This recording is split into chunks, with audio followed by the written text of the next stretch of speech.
बोले क्यों नहीं होता है तो हमारी आत्मा का टुकड़ा वो, क्यों नहीं? जब तक हम जिंदा हैं बेटी आएगी इस घर में, कोई ताकत नहीं जो उसे रोक ले। बेटे ने कहा मां बहुत दर्द हो रहा है ना मेरी बातों का। बोले तुझे शोभा देता है? अपनी बहन के लिए ऐसा बोलता है? नहीं देता मां शोभा, इसीलिए तो बोल रहा हूं। आज बहुत दर्द हो रहा है ना, बहुत दुख हो रहा है ना तुम्हें, आज मैंने 2 कड़वे शब्द बोल दिए, आज बेटा दुश्मन लग रहा है ना तुम्हें। बोले बेटा दुश्मन नहीं, लेकिन तू ऐसा क्यों बोल रहा है? बोले मैं इसलिए बोल रहा हूं कि आज 15 साल हो गए मां, बेटी तो हर साल आई, लेकिन तूने कभी दादाजी पर ध्यान नहीं दिया। तूने उन दादाजी को नहीं देखा है जो आज के दिन झार झार आंसू बहाते हैं। क्या हुआ?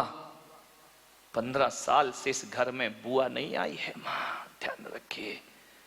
और जब जब बुआ आती है तुम्हारे यही ताने रहते हैं जो मैंने आज बहन के लिए तुम्हें ताने प्रदान किए हैं। ये घर मां यदि बेटियों का है, इस घर में यदि बेटियों का हक है, तो सबसे पहली बेटी तो आपकी बेटी नहीं, मेरे दादाजी की बेटी का हक पहले होना चाहिए। मेरी बुआ का हक इस घर में पहले होना चाहिए। मेरी बुआ जी 15 साल से नहीं आ पा रही है यहां, क्योंकि आपने जो अपमान उसका किया है, ये शब्द मेरे नहीं है मां, ये तूने ही तो कहे थे कि जब देखो तब चली आती है।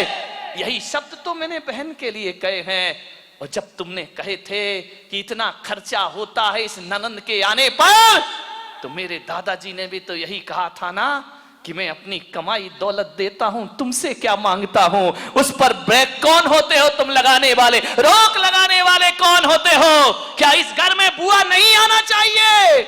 उसका भी तो घर है ना ये। 15 दिन 15 साल से राह देखती है मैं भी अपने पीहर में जाऊं। दुर्भाग्य है कि इस घर में बेटियों का तो स्वागत होता है, लेकिन बेटी बेटी में बड़ा भेद किया जाता है। अपनी बेटी बेटी, ससुर की बेटी बेटी नहीं है, ध्यान रखिए। आज ऐसी बेटियां भी हैं जो थाली लिए इंतजार करती हैं कि शायद पीहर से कोई बुलावा आ जाए हमारे लिए। मान्यवर मां बाप का चेहरा झुक गया। आपने इस घर में पिताजी को बोले कि बेटी के लिए तुम लेने जा रहे हो, कभी तुमने अपनी बहन का ख्याल किया है? आना जाना बंद है उसका। पिता की निगाहें झुकी, चाबी उठाई लड़के ने, लाओ चाबी। मैं तुम्हारे जैसा खुदगर्ज औलाद नहीं हूं, मेरी बहन आ रही है, मैं लेने जाऊंगा। पिताजी ये गुण तुमने छोड़ दिया, लेकिन बेटा छोड़ने वाला नहीं है। मैं अपनी बहन को लेने जरूर जाऊंगा। आपको अपनी बहन याद आए या ना आए, मैं इतना बेवफा नहीं हूं। मैं तो केवल तुम्हें सबक सिखाना चाहता था। मेरी बहन है, मैं लेने जाऊंगा। बोले बेटा अभी तो तू मना कर रहा था। बोले मना नहीं कर रहा था, मैं जाऊंगा अपनी बहन को लेने, और बड़े लाड़ प्यार और सम्मान से लेकर आऊंगा। और पिताजी ये मत समझना कि मेरी बहन है इसलिए लेने जा रहा हूं, जाऊंगा। मैं इसलिए कह रहा हूं कि जैसे आज आपकी बहन पर पाबंदी लगी है और मेरी बुआ इस घर में नहीं आ सकती, कल मेरे बेटे ने पाबंदी लगा दी तो ये बहन भी मेरे घर मुझे राखी बांधने नहीं आ पाएगी। वह भी तरसती रहेगी, क्योंकि मेरा बेटा भी होगा। यदि भतीजे के रहते बुआ नहीं आ सकती है, तो कल वो भी तो बुआ बनेगी ना, फिर उसका भी यहां पर आना बंद हो जाएगा। ध्यान रखिए मान्यवर, ये छोटी छोटी बातें कितनी दूरियां बढ़ा देती हैं हमारे दिलों की। एक घर में रहने वाले इतने दुश्मन हो जाते हैं। अरे मेरे भाई, बहू बेटियों को दिया हुआ कभी नुकसान नहीं होता, वो फलता है, परिवार की खुशियों में कारण बना करता है। ये बेटियों को दे दिया तो क्या नुकसान हो गया? बहू बेटियों को दोगे, दुआएं मिलेंगी, तुम्हारा आने वाला जीवन हमेशा खुशियों का वास होगा उस घर में। मन आज के दिन तो देना ही चाहिए, खुल करके देना चाहिए। किसका इंतजार करती है ये नारी? कहां की रहती है बेचारी? पीहर भी छूटता है, ससुराल भी छूटता है उसका, ना वहां सम्मान मिलता ना यहां सम्मान मिलता है। वो करे तो करे क्या? इस नारी के सम्मान का त्योहार है ये रक्षाबंधन का त्योहार। और आज यहां से ये सीख लेकर जाना, किसी के घर में बहू बेटियों ने आना जाना बंद कर दिया हो तो आज इस त्योहार की शुरुआत इस पुलक सागर के दरबार से करके जाना, रिश्तों में मिठास पैदा कर लेना। एक बाप ने अंतिम समय, मरते समय, सौतेली मां थी उस लड़के की, सौतेली बहनें थी, बहुत प्यार किया उसने सौतेली मां को भी। पिता दूसरी पत्नी ले आया तो भी उसने कुछ नहीं कहा। बड़ा सज्जन लड़का था। मृत्यु का समय आया, बाप ने सारा पैसा अपनी बेटियों को दे दिया और जितनी जमीन जायदाद थी वो लड़के के नाम कर दी कि बेटा, ना तो ये तेरी मां सगी है ना बहन सगी है, मेरे जीवन का अंतिम समय है, मरने के पहले ये बूढ़ा बाप, ये मेरी गलती है कि मैंने तेरे रहते दूसरा विवाह कर लिया, लेकिन ये बूढ़ा बाप जाते जाते विरासत दे रहा, बेटा ये तेरे कोई साथी नहीं है इस घर में, ये जमीन जायदाद पे मैं साइन करता हूं, इस पे तेरा अधिकार है। बेटा रोया, पिताजी मुझे कुछ नहीं चाहिए, आप जा रहे हो, इसकी पीड़ा मुझसे बर्दाश्त नहीं हो रही। पिता के प्राण पखेरु उड़ गए। सौतेली मां ने व्यवहार बदल दिए। उस सौतेली मां को लगा कि किसी भी तरह से ये लड़का इस घर में नहीं रहना चाहिए। उसने अपनी बेटियों को हिदायत दी कि ना इसे राखी बांधना, ना इससे प्रेम व्यवहार रखना, क्योंकि हम जितना प्रेम करेंगे ये उतना घर का अधिकारी और वारिस बन जाएगा। इतनी उलाहनाएं, रोटियां भी ताने मार मार करके देती, अभागा अपनी मां को खा गया, अब क्या हमें खाने के लिए बैठा है, छोड़ इस घर को।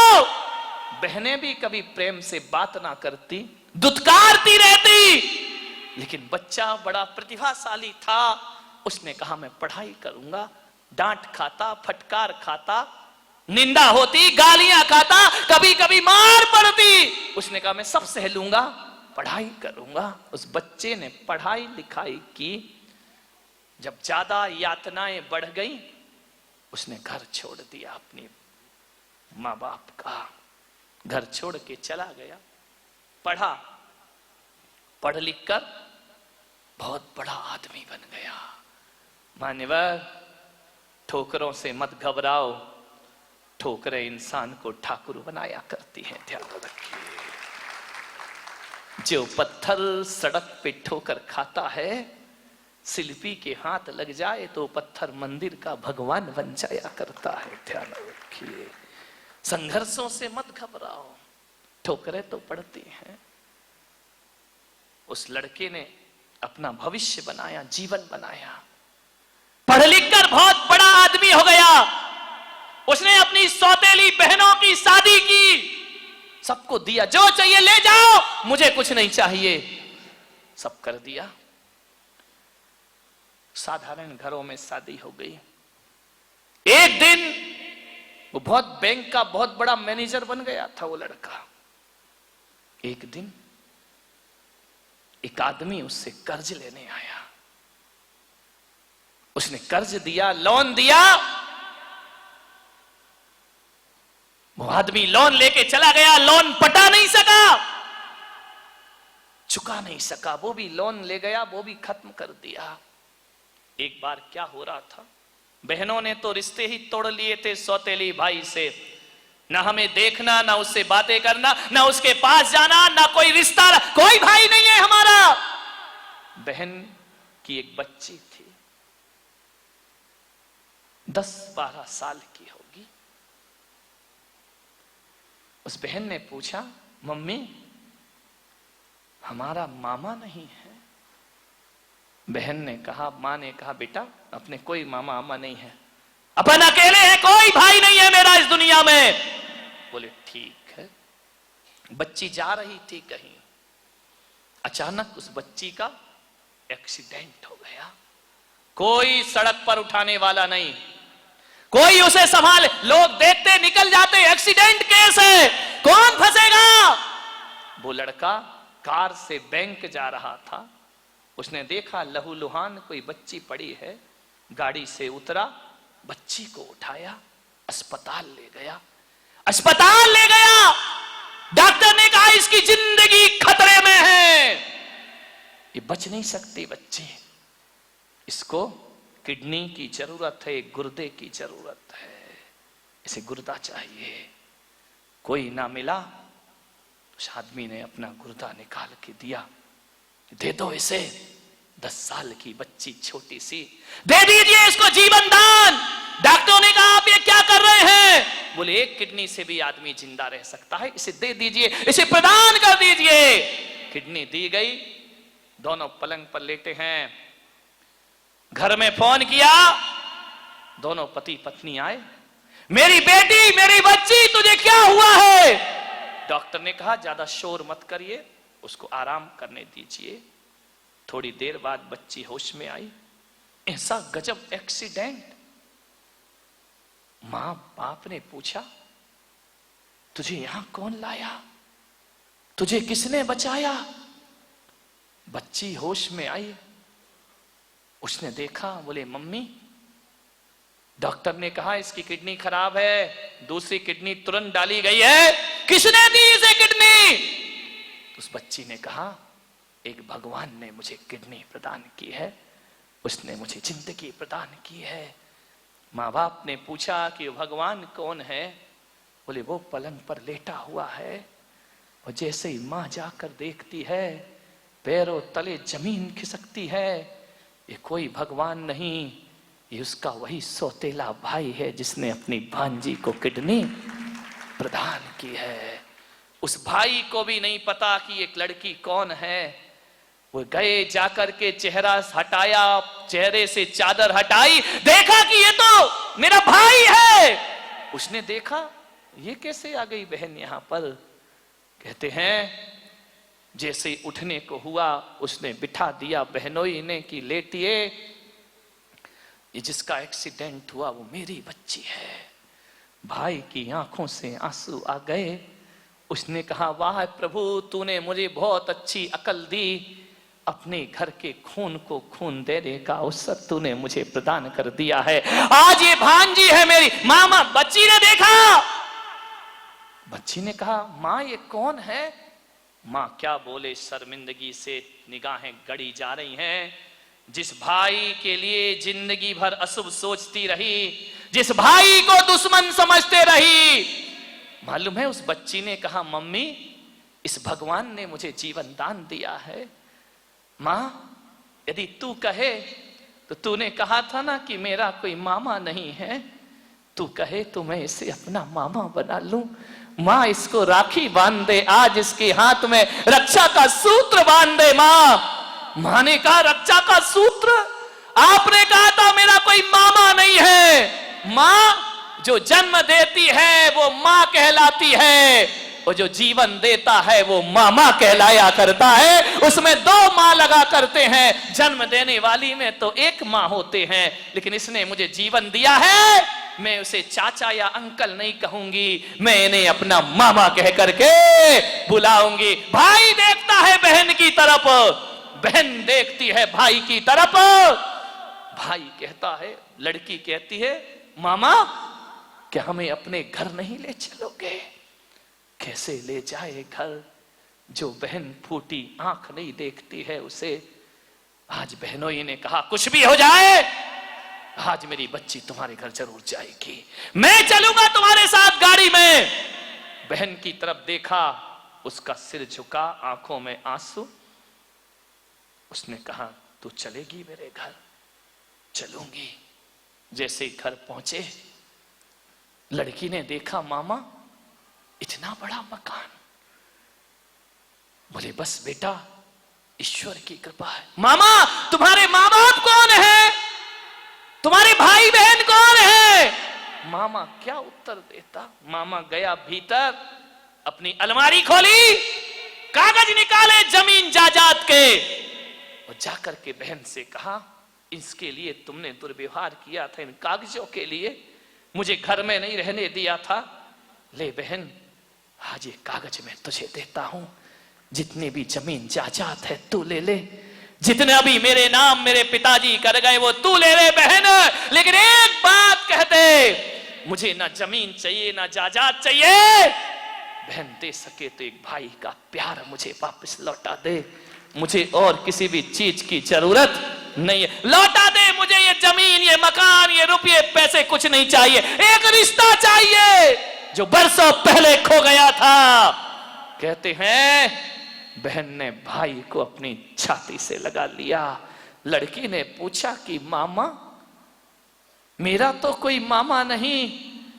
लड़की मां ने कहा बेटा, इससे अच्छा दुनिया में कोई मामा नहीं हो सकता है, इससे महान कोई मामा, यही तेरा मामा है, ये पहले भी था आज है और आगे भी रहेगा। हर रक्षाबंधन को मेरे भाई, ये बहन तेरा इंतजार अब नहीं करेगी कभी, हर रक्षाबंधन को बहन इंतजार नहीं करेगी, बल्कि राखी लेकर तेरे घर हर रक्षाबंधन को बहन आएगी। दुनिया में कहीं भी रहो ये राखी तेरे साथ ही बनेगी, ध्यान रखिए। मान्यवर, ये कैसा भावनात्मक रिश्ता है। आज के दिन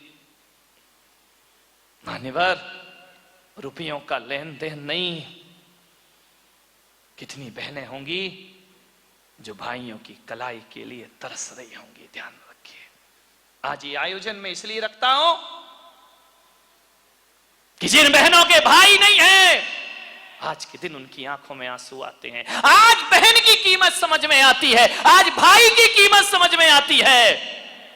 मैं पुलक सागर हूं, ध्यान रखिए, जिनका भाई नहीं जिनकी बहनें नहीं, मेरी पिच्छी को अपनी बहन समझ लो और इस संत को अपना भाई समझ लो, रक्षाबंधन मनाना सार्थक हो जाएगा तुम्हारा। ईश्वर के बनाए रिश्ते हैं भाई मेरे, भाई बहन के रिश्ते कोई धरती से नहीं बनते हैं, ये तो ऊपर से बन के आया करते हैं। पत्नी के रिश्ते तो धरती से बन सकते हैं, हम चुन करके उन्हें ला सकते हैं। यार दोस्त हम धरती में बना सकते हैं, भाई बहन कैसे बनोगे? ये तो कुदरत की निशानी हुआ करती है, ये तुम्हारी मर्जी नहीं, ये तो परमात्मा की मर्जी हुआ करती है। प्रसारण पुण्यार्जक परिवार जिन शरणम तीर्थ धाम के परम संरक्षक संघपति श्री प्रदीप मामा, प्रतिभा मामी, भोपाल। गुरु तुम हो ज्ञान